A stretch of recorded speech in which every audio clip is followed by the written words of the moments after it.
Welcome, fellow castigators, to Mega Monster Mania, the only wrestling program to feature real monsters from real intellectual properties.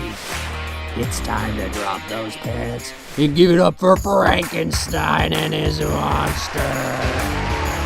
Come on, expose your genitals, be a man!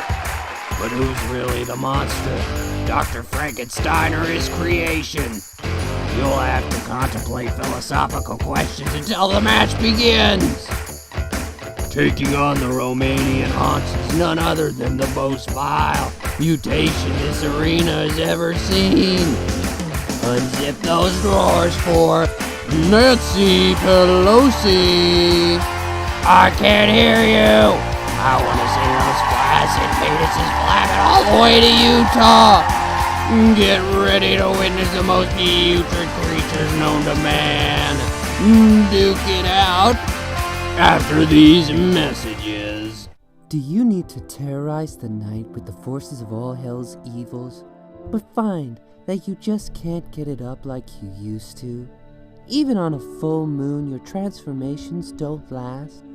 Women are disappointed at your performance because you just don't eviscerate like you used to. Well, now you can, with Lupinio. Lupinio is the only drug that can keep you mauling for hours and keep your legend alive for generations to come. Werepine Incorporated's special medicine tube makes taking Lupinio a quick and easy snap. Next time you transform, simply insert the tube directly into the urethra. Then, using Werepine Incorporated's special medicine pump, squeeze with both hands.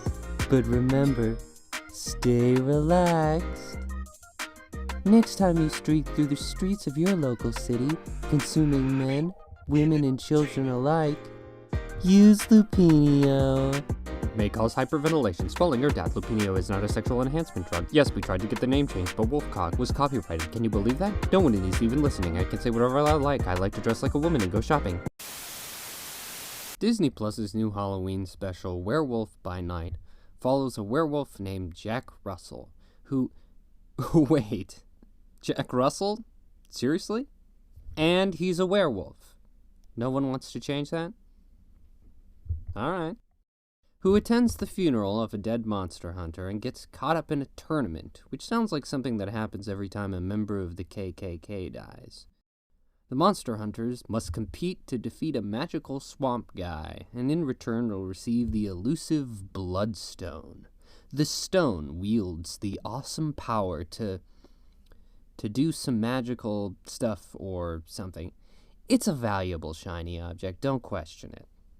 Before the games begin, we meet Kirk Thatcher's character, and I have to say, despite how dismal Muppets Now was, I was actually happy to see him. I guess if you have a co-writing credit on Muppet Treasure Island, I'm willing to forgive a lot. We also meet Elsa, the deceased monster hunter's daughter. When she walked into the room, I groaned before she even spoke, because I could just tell from her attitude that she'd be the bitchy, strong female empowerment character. I was absolutely right, and she ticks all the boxes. But I have to say, out of all the Sheroes we've gotten, she's the most bearable. After some exposition from the very Disney evil stepmother, a servant who looks like he's trying to do an impression of all three Stooges at once turns a crank and the corpse springs to life, and it's a very fun puppet show. Next, a man with a flaming tuba starts the ceremony, and they're off. Who will live, who will die, and who will inevitably become aroused in a mausoleum? Here are my highlights from the special. Elsa getting right up after getting her head bashed in 3 times by Kirk.